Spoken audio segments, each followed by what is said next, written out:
3 बजे press conference है। विधानसभा चुनाव को लेकर आज आयोग घोषणा करेगा। सूत्रों के अनुसार जम्मू कश्मीर में विधानसभा चुनाव 3 से 5 चरणों में हो सकते हैं। जम्मू कश्मीर से आर्टिकल 370 हटने के बाद ये पहला विधानसभा चुनाव होगा। चुनाव आयोग आज हरियाणा को लेकर भी चुनाव तारीखों का ऐलान कर सकती है।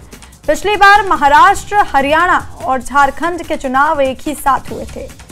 तो चुनाव आयोग की आज 3 बजे प्रेस कॉन्फ्रेंस है, जिसमें वो विधानसभा चुनाव को लेकर घोषणा करेगा। सूत्रों के अनुसार जम्मू कश्मीर में विधानसभा चुनाव 3 से 5 चरणों में हो सकते हैं।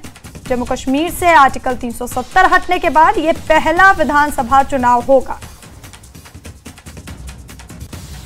चुनाव आयोग आज हरियाणा को लेकर भी चुनाव तारीखों का ऐलान कर सकता है। पिछली बार महाराष्ट्र, हरियाणा और झारखंड के चुनाव एक ही साथ हुए थे।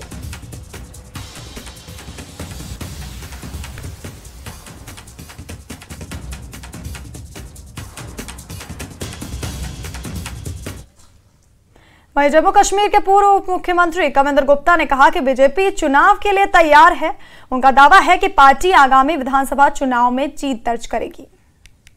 डिप्टी सीएम कविंद्र गुप्ता हमारे साथ मौजूद हैं। सर, इलेक्शन कमीशन आज 3 बजे प्रेस कॉन्फ्रेंस करने वाला है। उम्मीद यही है कि जम्मू कश्मीर के जो विधानसभा चुनाव है उसकी भी घोषणा हो सकती है। देखिए, हाल ही में जो इलेक्शन कमीशन ऑफ इंडिया का जम्मू कश्मीर में दौरा हुआ, उसमें सिक्योरिटी सिनेरियो को देखते हुए या प्रशासन की तैयारियों को देखते हुए उन्होंने इस पर काफी बैठकें की, मीटिंग्स की।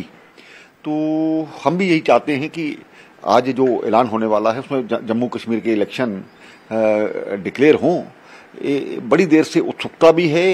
5 अगस्त 2019 के बाद जिस प्रकार का वातावरण पूरे देश में बना था, तो स्वाभाविक बात है कि जम्मू कश्मीर में उस वक्त लॉ एंड ऑर्डर केंद्र ने अपने हाथ में लिया था, उपराज्यपाल का शासन लगाया था, उसके बाद डिलिमिटेशन का प्रोसेस भी हुआ। तो अब वो सारी चीजें कंप्लीट हो चुकी हैं। माननीय प्रधानमंत्री जी, माननीय गृह मंत्री जी संसद के पटल पर भी इसको कह चुके हैं कि जल्द इलेक्शन होंगे। भारतीय बीजेपी की तैयारी कैसी है, क्योंकि 20 तारीख को इलेक्टोरल जो रूल्स का प्रोसेस था वो भी कंप्लीट हो रहा है। देखिए, भारतीय जनता पार्टी पहले से ही तैयार है। हम तो लगातार लोगों के बीच में रहते हैं और खास करके अभी जो लोकसभा की 2 सीटों पर हमने पिछले दिनों इलेक्शन लड़ा था, उसमें से 36 विधानसभा सीटों में से 29 पर हमने विजय प्राप्त की थी। इस बार हम बाकी सीटों पर भी जो जिस पर पिछली बार हमने इलेक्शन नहीं लड़ा, वहां भी लड़ेंगे और भारतीय जनता पार्टी सरकार बनाने के लिए सबसे बड़ी पार्टी उभर करके जम्मू कश्मीर में आएगी। जो यहाँ पे लॉ एंड ऑर्डर है, खासकर आतंकवाद जिस तरह जम्मू में फैला, ये कंसर्न है। आप बीजेपी कुछ मानती है कि ये कंसर्न हो सकता है? देखिए, पाकिस्तान प्रायोजित आतंकवाद लगातार यहाँ से पिछले 35 वर्षों से चल रहा है।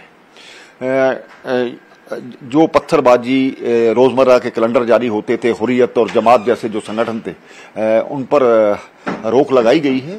तो अब उनका थोड़ी उन्होंने रणनीति चेंज की थी। जम्मू खित्ते में कुछ हुआ था, लेकिन हमें अपने सुरक्षा बलों पर विश्वास होना चाहिए।